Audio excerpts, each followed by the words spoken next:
વિદ્યાર્થી મિત્રો, હવે આજે આપણે ફંક્શનનો એક બીજો પોઈન્ટ જોઈશું, આગળનો પોઈન્ટ જોઈશું, that is result.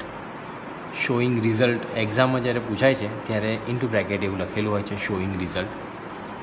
A point આજે આપણે જોઈશું. ઓર એડો ક્લોઝ ઓફ રિઝલ્ટ પણ કહી શકીએ. હવે એ અહીંયા પણ લગભગ ઓલમોસ્ટ આપણે જેટલા પણ ટોપિક જોયા એની અંદર we have used some conjunctions. So here we can also use some conjunctions. અહીંયા પણ આપણે કેટલાક કન્જંક્શન્સ યુઝ કરવાના છે જે રિઝલ્ટ સાથે કનેક્ટેડ છે. તો કયા કયા છે તે? TOO2, TO2, so that, enough to, sorry આની આવે enough to, such, that. So these are the conjunctions that we can use here. આપણે અહીંયા આ કન્જંક્શન્સનો ઉપયોગ કરીને વાક્ય બનાવવાના છે. But before, why we can use this result as a function in English language? English લેંગ્વેજમાં આપણે રિઝલ્ટનો ઉપયોગ શેના માટે કરીએ? So it is use to show the result. પરિણામ દર્શાવવા માટે આપણે રિઝલ્ટ ફંક્શનનો ઉપયોગ કરીએ છીએ. દાખલા તરીકે જો અહીંયા આપેલું છે કે કઈ રીતના બનાવશું તે, બટ લેટ્સ સી. તો પહેલાં છે ટુ જોઈશું આપણે. સૌથી પહેલાં TOO2 એન્ડ TO2નો ઉપયોગ કરીશું. તો એના માટે એવું કહેવાય છે કે હેવ અ નેગેટિવ મિનિંગ. આની અંદર એક નેગેટિવ ઇફેક્ટ દર્શાવવા માટે આપણે રિઝલ્ટમાં નેગેટિવ ઇફેક્ટ દર્શાવવા માટે TOO2નો ઉપયોગ કરીએ છીએ. દાખલા તરીકે કે હવે આ એટલો બધો ફરે છે કે પરીક્ષામાં ફેલ થશે, પરીક્ષામાં નપાસ થશે. તો that's a kind of negative sense કે અહીંયા એ ફરે છે એટલે વાંચવા નથી બેસતો. એનું પરિણામ શું આવશે? તો એ નપાસ થશે. So it means more than is necessary or desirable. Let's see કઈ રીતના એનો અર્થ આપણે સમજી લઈએ પહેલાં. કે કોમલ ઇઝ શોર્ટ. બે વાક્ય મેં અહીંયા લખેલા છે. Komal is short. હવે કોમલ જે છે તે હાઇટમાં નાની છે. She can not touch the fan. તો તેનું પરિણામ શું આવશે? તો Komal can not touch the fan. એટલે કોમલ એટલી બધી નાની છે, એટલી બધી હાઇટમાં નાની છે કે તે ફેનને અડકી શકતી નથી. So these two sentence we are using here TOO2, TO2 કે આ ટુનો ઉપયોગ કરીને આપણે વાક્યને એક જ વાક્ય બનાવવાનું છે. તો જો અહીંયા સૌથી પહેલાં કોની વાત કરવામાં આવી છે? Comma. So we can write here comma લખ્યું. Is that the conjunction is given here what? Short. the adjective given here is that short. આપણી પાસે એડજેક્ટિવ અવેલેબલ છે, વિશેષણ અવેલેબલ છે. તો તેની આગળ આપણે TOO2નો ઉપયોગ કરીશું. Too short. શેના માટે? તો ત્યાર પછી આપણે તરત મૂકીશું ટુ. ત્યાર પછી હવે આપણે ટુ પછી હંમેશા ક્રિયાપદનું મૂળ રૂપ આવે તો એનો ઉપયોગ કરીશું આપણે. તો આપણું ક્રિયાપદ અહીંયા કયું છે? ટચ. Two touch the. વિદ્યાર્થી મિત્રો, અહીંયા આ વાક્યની અંદર આપણે કેન નોટનો ઉપયોગ કરેલો છે. અહીંયા કોઈ પણ જગ્યાએ નોટનો ઉપયોગ કરેલો નથી. તેમ છતાં વાક્ય નેગેટિવ બને છે. Komal is two short. કોમલ એટલી બધી નાની છે ટુ ટચ ધ ફેન કે ફેનને અડકી શકતી નથી. અથવા તો ફેનને અડકવા માટે કોમલ ખૂબ નાની છે. એટલે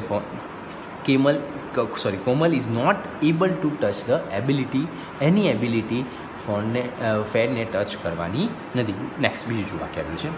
Nimesh is fat. So what is the result? And he can not walk fast. તો નિમેશ ઝડપી દોડવા માટે કેવો છે? જાડો છે એટલે તે ઝડપી ચાલી શકતો નથી. નવસી કઈ રીતે? તો નિમેશ, ઓકે, આ character is there. Then form of to be is. અને ત્યાર પછી આપણું કન્જંક્શન જે ટાર્ગેટ કન્જંક્શન છે કયું છે? ટુ. ત્યાર પછી આવશે એડજેક્ટિવ. કયું છે એડજેક્ટિવ? ફેટ એડજેક્ટિવ છે અહીંયા. તો નિમેશ ઇઝ ટુ ફેટ. ત્યાર પછી તરત આપણે મૂકીશું ટુ પછી હવે વધારાનું કાઢી નાખીને શું છે આપણું ક્રિયાપદ? વોક. તો વોક ફાસ્ટ.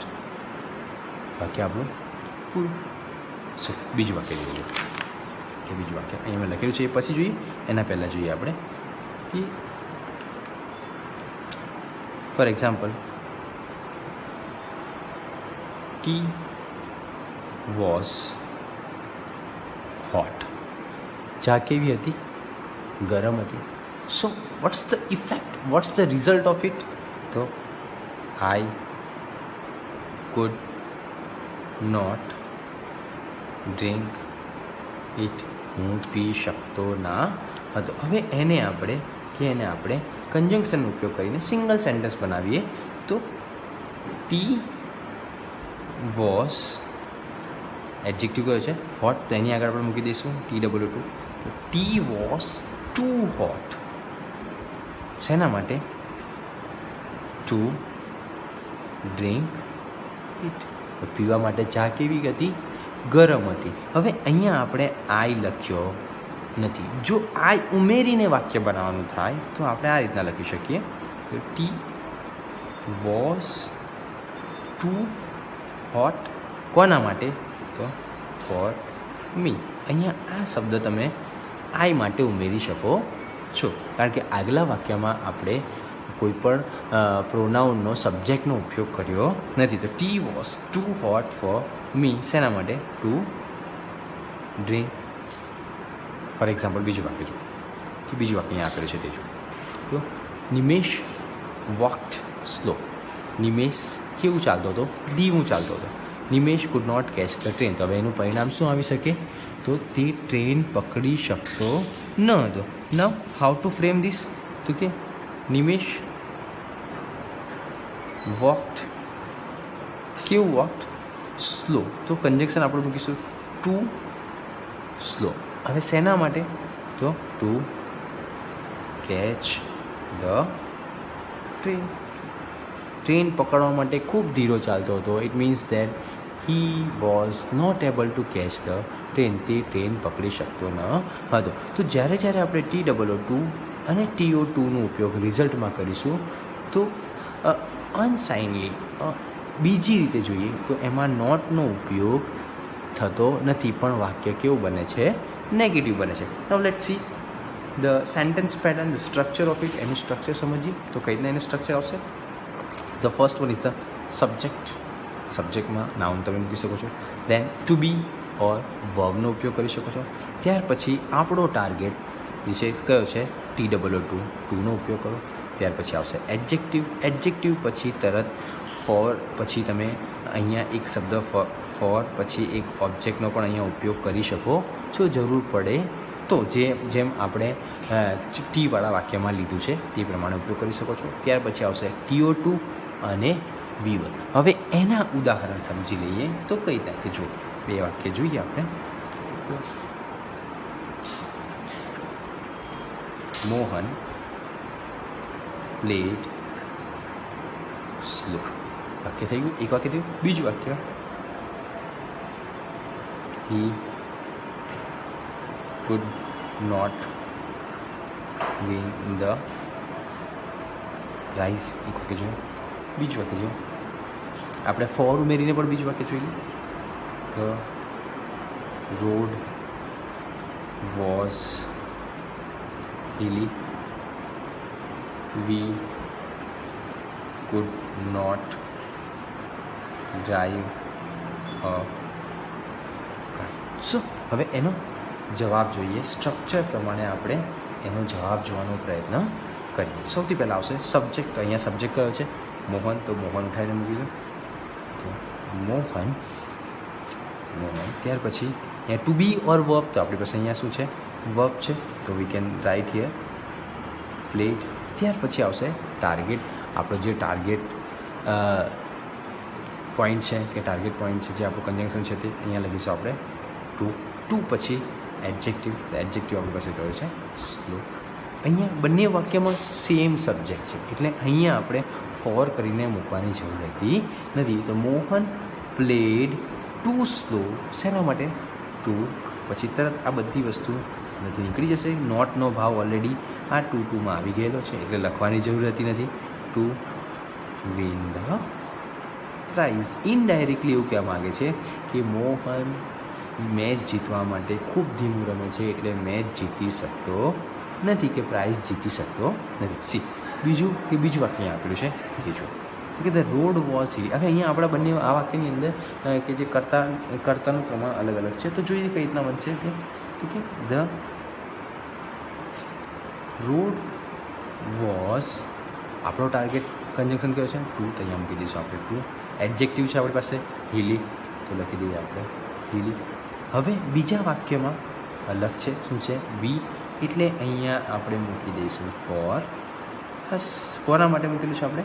આ વી માટે ફોર અસ મૂકી દઉં. આ બધી વસ્તુઓ નીકળી જશે કેમ કે એ ઓલરેડી શેમાં આવી ગઈ છે? ટુમાં આવી ગઈ છે. ત્યાર પછી તરત આપણો કન્જંક્શનનો બીજો અડધો ભાગ છે તે મૂકીશું ટુ. ટુ પછી ક્રિયાપદનું મૂળરૂપ અહીંયા લખેલું છે V1, એટલે અહીંયા લખીશું ડ્રાઈવ અ કાર. ત્યાર પછી મોર વર્ડ્સ જો મૂકવાના હોય જરૂર પડે તો લખવાના રહેશે. અ સિમ્પલ પેટર્ન કે સિમ્પલ રહેશે, એકદમ ઇઝી પોઈન્ટ છે, ખૂબ જ વધારે ઉપયોગમાં સ્પોકનમાં પણ ઘણી બધી વખતે ઉપયોગમાં લેવાય છે, એક્ઝામમાં પણ પૂછાય છે. સિમ્પલ છે. અડધું વાક્ય આપવામાં આવેલું હોય, દાખલા તરીકે વાક્ય આપવામાં આવેલું કે મોહન પ્લેડ ટુ સ્લો, અહીંયા સુધીનું વાક્ય આપવામાં આવેલું એટલે પછી તરત તમારે સિમ્પલ શું મૂકવાનું રહેશે? TO2. ત્યાર પછી ક્રિયાપદનું મૂળ રૂપ મૂકી અને જો ઓબ્જેક્ટની જરૂર હોય તો મુખ્ય વાક્ય તમારે પૂરું કરવાનું રહેશે. એકદમ સિમ્પલ છે, એમાં કોઈ એટલું બધું ડિફિકલ્ટી આવતી નથી. હવે પછીના લેક્ચરમાં આપણે જોઈશું સો દેટ અને બાકીના જે પોઈન્ટ્સ રહી ગયેલા છે તે કઈ રીતના આપણે ઇંગ્લિશ લેંગ્વેજમાં ઉપયોગ કરી શકીએ, ફંક્શનમાં ઉપયોગ કરી શકીએ અને કઈ રીતના એક્ઝામ પોઈન્ટ ઓફ વ્યૂ પણ જોઈશું કે એક્ઝામમાં કઈ રીતના પૂછાય છે. Now practice session, I give you the practice session. હું તમને પ્રેક્ટિસ સેશન પણ આપીશ જેથી કરીને તમે તમારી અંદર રહેલા પ્રશ્નોને સમજી શકો, તમે પણ પ્રેક્ટિસ કરી શકો અને પ્રશ્ન પૂછી શકો. Thank you very much.